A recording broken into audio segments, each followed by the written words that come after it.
Hello students, let's see this question. The question has two parts. तो first part क्या कहता है? Calculate EMF of the cell at 298 Kelvin. 298 Kelvin पे आपको ये जो given cell है इसका EMF निकालना है और cell क्या है? Al solid, Al3 positive जिसकी concentration 0.1 मोलर है, Cu2 positive जिसकी concentration 0.01 मोलर है and Cu solid में convert हो रहा है. तो left side में हमेशा एनोड लिखा जाता है. ठीक है, एनोड लिखा जाता है. एनोड पर क्या होता है? ऑक्सीडेशन होता है. यानी कि क्या हुआ है? एल्यूमिनियम एल्यूमिनियम 3 पॉजिटिव में कन्वर्ट हुआ है with the release of 3 electron. ठीक है. और कैथोड पर क्या होता है? रिडक्शन होता है. ठीक है, तो यहाँ पर क्या हुआ होगा? Cu2 पॉजिटिव ने 2 इलेक्ट्रॉन गेन किए होंगे और Cu में कन्वर्ट हुआ होगा. अब आप देखो नंबर ऑफ इलेक्ट्रॉन्स डिफरेंट है, तो सेम करने के लिए क्या करूं? मैं एनोड वाली रिएक्शन को 2 से मल्टीप्लाई कर दूं और कैथोड वाली रिएक्शन को 3 से मल्टीप्लाई कर दूं. तो ये अब फिर फाइनली इनको क्या कर दूं? ऐड कर दूं. फाइनली इनको ऐड कर दूं तो क्या होगा? 2Al gives you 2 Al3 positive और इलेक्ट्रॉन्स कितने हो जाएंगे? 6. ठीक है, और नीचे भी इलेक्ट्रॉन कितने हो जाएंगे? 6 जो कैंसिल आउट हो जाएंगे. ठीक है. अच्छा पूरा साथ में एक साथ लिखो ना इसको ऐड करने के लिए. प्लस लेफ्ट हैंड साइड में आपका और क्या आएगा? 3Cu2 पॉजिटिव आएगा. ठीक है, 6 इलेक्ट्रॉन से 6 इलेक्ट्रॉन कैंसिल और राइट साइड में आ जाएगा 2Al3 positive and 3Cu positive Cu. ये आपकी फाइनल इक्वेशन बनेगी जो कंप्लीट इक्वेशन होगी. अच्छा यहां से आपके नंबर ऑफ इलेक्ट्रॉन्स कितने रहे? एन की वैल्यू रही 3, सॉरी 6 रही एन की वैल्यू. या तो अब इसके लिए हमें क्या गिवन है? ई नॉट सेल गिवन है जो कि 2.00 वोल्ट दिया और लॉग 10 की वैल्यू 1 बोल रहे हैं. तो हम क्या करेंगे? नर्स्ट इक्वेशन को अप्लाई करेंगे. तो नर्स्ट इक्वेशन ईएमएफ निकालने के लिए होती है, तो E is equals to E naught cell minus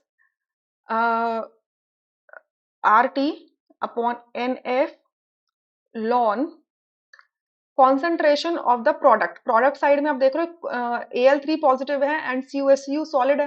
तो सॉलिड की कॉन्सेंट्रेशन को हम नहीं लेंगे क्योंकि वो चेंज नहीं होगी. सो कॉन्सेंट्रेशन ऑफ Al3 पॉजिटिव और उसका स्टोशियोमेट्रिक कोफिशिएंट क्या है? बैलेंस्ड इक्वेशन से 2 divided by concentration of Cu2 positive क्योंकि अगेन Al सॉलिड है तो उसको मेंशन नहीं करेंगे और Cu2 पॉजिटिव का जो कोफिशिएंट है वो है 3. ठीक है. अच्छा ई नॉट सेल हमें गिवन है 2. अब आर टी अपॉन एफ और लॉन को लॉग में कन्वर्ट करते हैं तो क्या लिखते हैं? 2.303 लॉग लिखते हैं.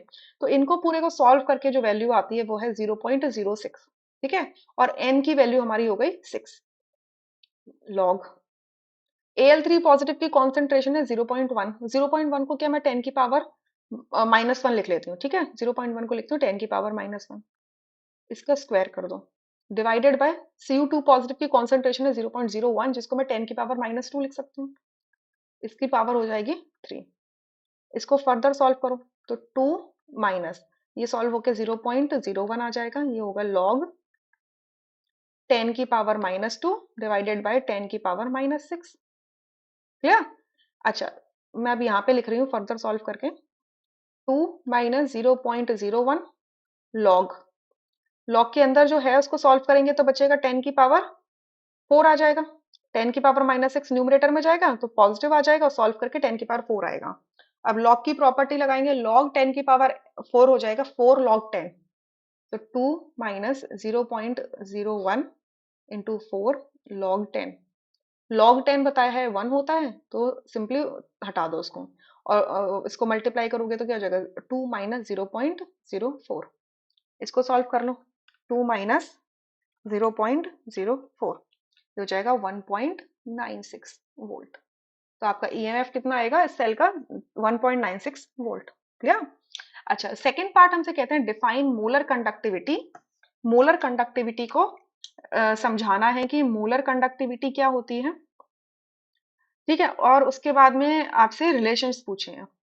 कह रहे हैं कि on dilution why does the molar conductivity of HCOH अरे सॉरी HCOOH मतलब formic acid increases drastically while that of HCOONA that is sodium formate increases gradually. ठीक है.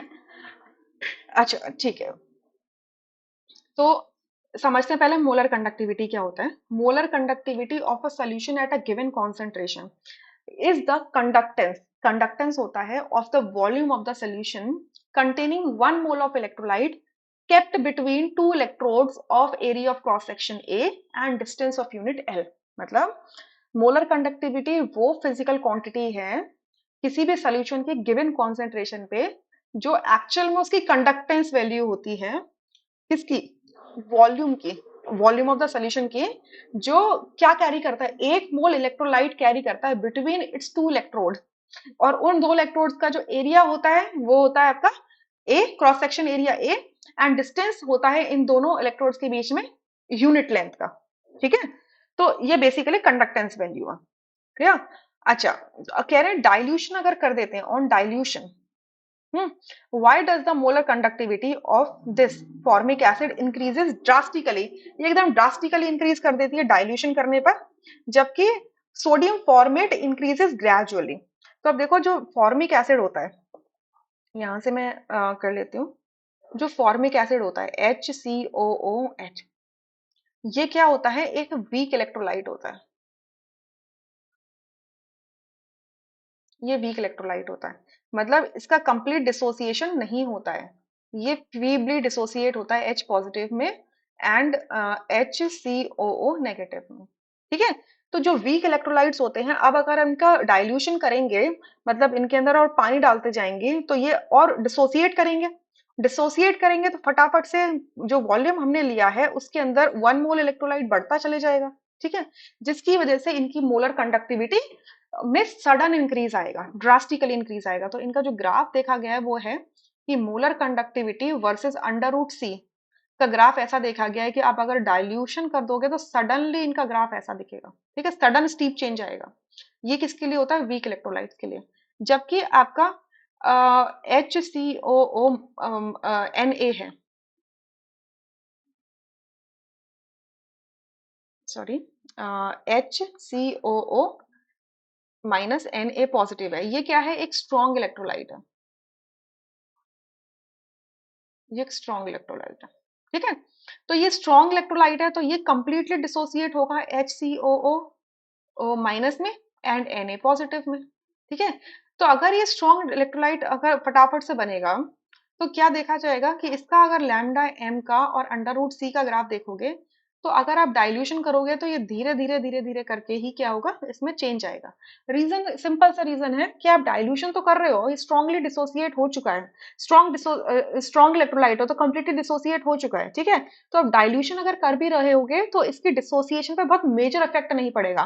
तो जो वॉल्यूम आप ले रहे हो to check out the molar conductivity, उसके अंदर 1 मोल ऑफ इलेक्ट्रोलाइट की वैल्यू में कोई चेंज नहीं आने वाला, बहुत ड्रास्टिक चेंज नहीं आने वाला।